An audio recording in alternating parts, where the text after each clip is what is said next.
So it's morning here in Denmark and the sun is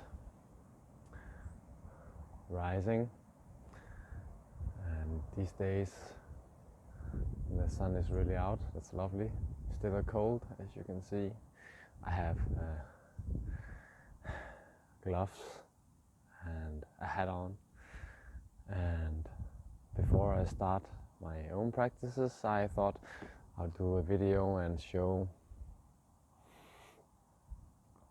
a little technique that I try to do as much as possible. It's simple, yet it can be really challenging for the most of us. And what we do is we take something. Like I had a friend once, and it was the first time I heard about this technique. So she told me that you can look at a picture or a painting, and you look at it until your thoughts takes you away and you're not really looking at the picture, you're not being there observing the picture. Then you take the picture down and you take it up again. And I heard it from a monk that you can also do the same with the flower. And I can look at my hand right here, and I can just be here in the present moment, look at my hand, look at all the details of the glove, and see how old and broken this glove is, and just being in the present moment.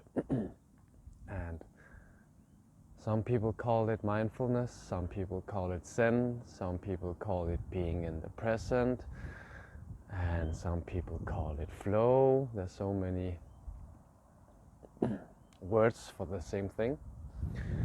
But basically what we do is we try to be in the present moment and practice our focus, awareness, and attention, concentration. And really, it's really a simple practice, and you don't have to look at something. You can also while we are in the shower, we can just see if we can, okay, there's a lot of wind right now.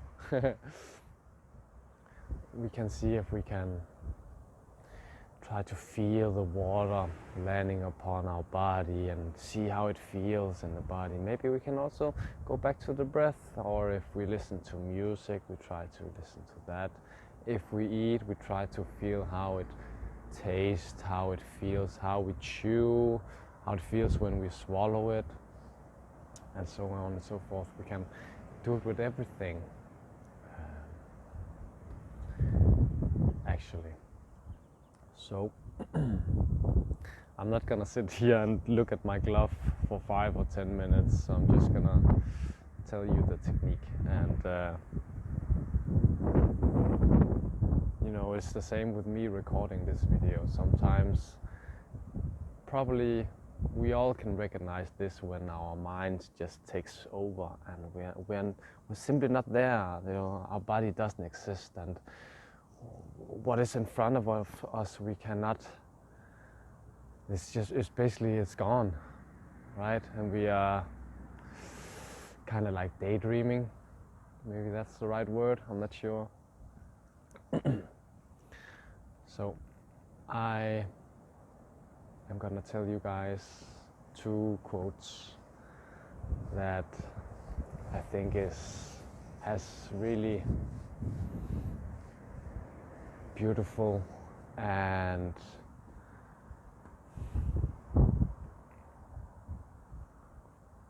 a lot of wisdom, and these 2 quotes opened my eyes a lot.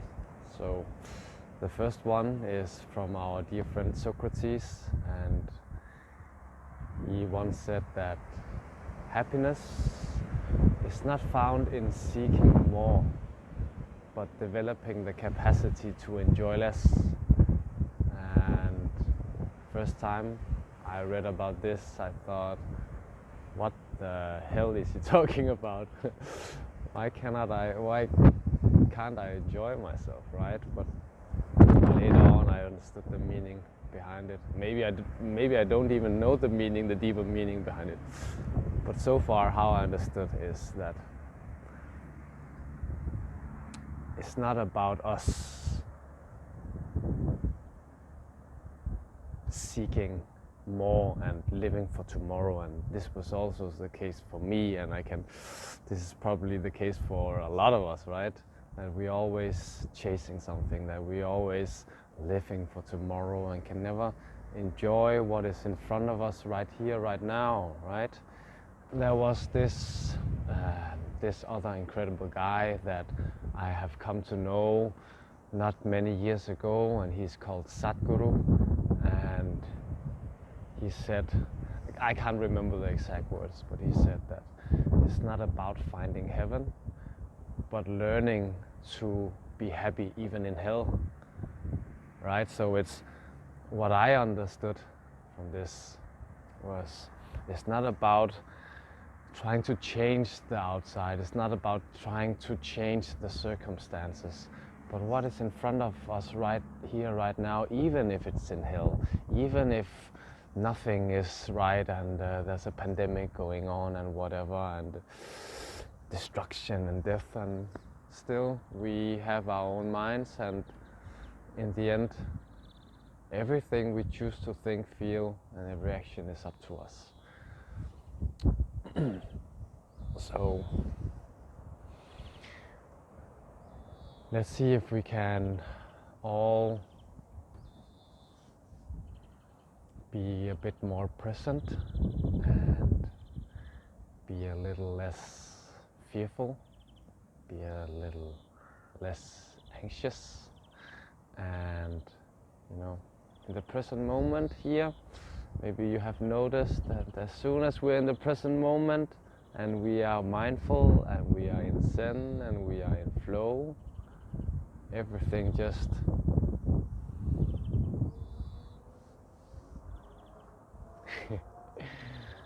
maybe I shouldn't use a word for that. No words. I think you all see my point. So have a great morning, great evening,